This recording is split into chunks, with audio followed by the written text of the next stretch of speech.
कर्नाटक में शुरू हुआ हिजाब तनाज़ा अब मुल्क के दीगर हिस्सों तक भी पहुंच रहा है। इस मामले को लेकर तमाम तर ख़वातीन सड़कों पर आ रही हैं, एहतजाज कर रही हैं और वहीं अपनी जो आवाज़ है वो बुलंद कर रही हैं। हम बात कर रहे हैं मालेगांव शहर की।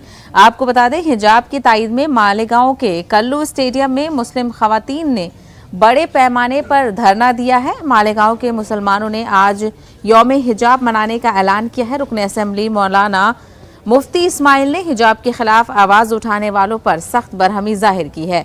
उन्होंने कहा कि ख़वातीन का बाहिजाब रहना इस मुल्क की रिवायत है। वहीं मालेगांव की मेयर ताहिरा शेख रशीद ने उर्दू घर को मुस्कान खान के नाम से मौसूम करने का ऐलान किया है।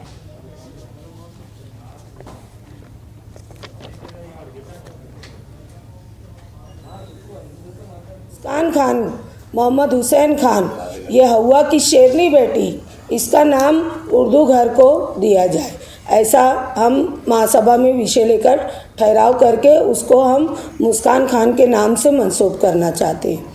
क्योंकि ये जो शेरनी बेटी, ये इतनी बहादुरी से फ़िरका परस्तों की आँख में आग डालकर इसने जो हमारी हवा की बेटियों को जो हौसला बख्शा है और जो हमारे समाज के लिए, हमारे हिजाब के लिए जो लड़ी है, तो उसको इनाम मिलना चाहिए।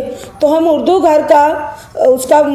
घर को मुस्कान खान नाम देकर उसको इनाम, उसको ये तोहफा देना चाहते हैं। हिजाब के तौर पर मनाने का एक गुजारिश की है, एक ऐलान किया है और उसका बैकग्राउंड ये है कि हमारे शहर की और जहाँ तक हमारी आवाज़ जाती हो वहाँ तक हर मुसलमान औरत पर्दे के साथ रहे, बेपर्दा अपने घर के बाहर ना निकले, ताकि लोगों तक ये पैगाम जाए कि पर्दा हमारी शरीयत का हुक्म है और हमारा ये आईनी हक है, कोई हमसे ये हक छीन नहीं सकता।